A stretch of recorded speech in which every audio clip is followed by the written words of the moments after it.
எங்கள் அம்மா செங்க போகிறாங்க.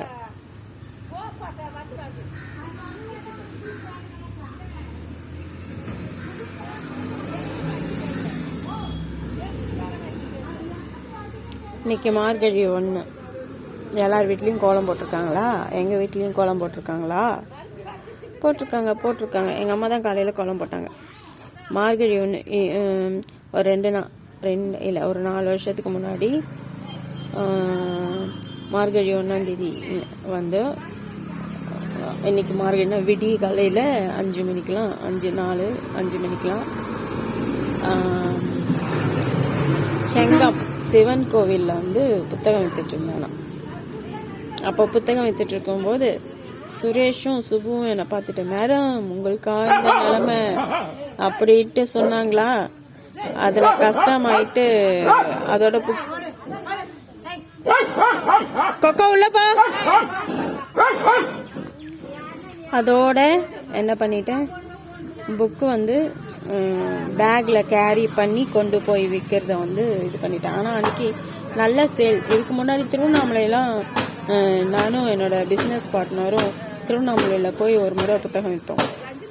அப்போ வந்து ஒரு புக்கு கூட விற்கல. சரி, கௌரவ பிரச்சனைன்னு சொல்லிட்டு 500 ரூபாய்க்கு புக்கு விற்றுச்சின்னு போய் சொல்லிட்டோம் அன்னைக்கு. அந்த மாதிரி அவர் சொன்னார். பேனர்லாம் போட்டு என்கிட்ட இருக்கிற உப்பு சப்பு இல்லாத புக்கெல்லாம் எடுத்துகிட்டு போய் அங்கே டிஸ்பிளே பண்ணி அந்த மலை சுற்றுற பாதையில் ஒருத்தங்க கூட வாங்கலை. அதுக்கப்புறம் வந்துட்டோம்.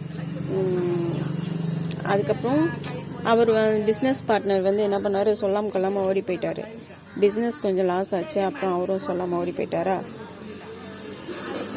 அதுக்கப்புறம் என்ன பண்ணேன், அப்போ தான் சரி RO machine sales and service பண்ணிட்டு இருந்தேன். பட் அவர் போனதும் எப்படி அந்த இதை வந்து ரன் பண்ணுறதுன்னு எனக்கு தெரியல. வேலையும் விட்டுட்டேன். பிஸ்னஸும் புஷ் ஆயிடுச்சு. எங்கள் அம்மா போகிறாங்கல்ல, பிஸ்னஸும் புஷ் ஆயிடுச்சு. அதுக்கப்புறம் சரி புத்தகம் நச்சம் விற்கலாம் அப்படின்னு சொல்லிட்டு அப்படி போனால் அந்த 2 பேரால் என்ன ஆச்சுன்னா அந்த புத்தகம் விற்கிற அந்த இதுவும் போச்சு. ஆனால் அன்றைக்கி 2500 ரூபாய் விற்றது. சரி, அதில் புத்தக காசு போக கூட எனக்கு பாதி லாபம் நின்று இருக்கும். அது தொடர்ந்து பண்ணியிருந்தேன்னா அது எப்படியும் ஒரு 15,000 20,000 மாதம் சம்பாதிக்கிற சூழ்நிலை எனக்கு இருந்திருக்கும். ஒரு ஆவரேஜாக பார்த்தா அட்லீஸ்ட் ஒரு 10,000 ரூபாய்னாச்சும் சம்பாதிக்கிற நிலமையில நான் இருந்திருப்பேன். யாரோ 2 பேர் சொன்னதுனால நான் அதையும் விட்டுட்டேன். RO machine sales and service அந்த ஒர்க்கு எனக்கு ரொம்ப பிடிச்சிருந்தது, மார்க்கெட்டிங்கு. பட் ஆனால் சர்வீஸ்க்கு ஆள் இல்லாததுனால அதையும் விடுற மாதிரி ஆயிடுச்சு. அதான் யாரையும் நம்பி பிஸ்னஸ் ஸ்டார்ட் பண்ணக்கூடாது, எல்லாரும் பாதியில் விட்டுட்டு ஓடிடுவாங்க அப்படிங்கிற அந்த ஞானம்லாம் அப்போ வந்தது.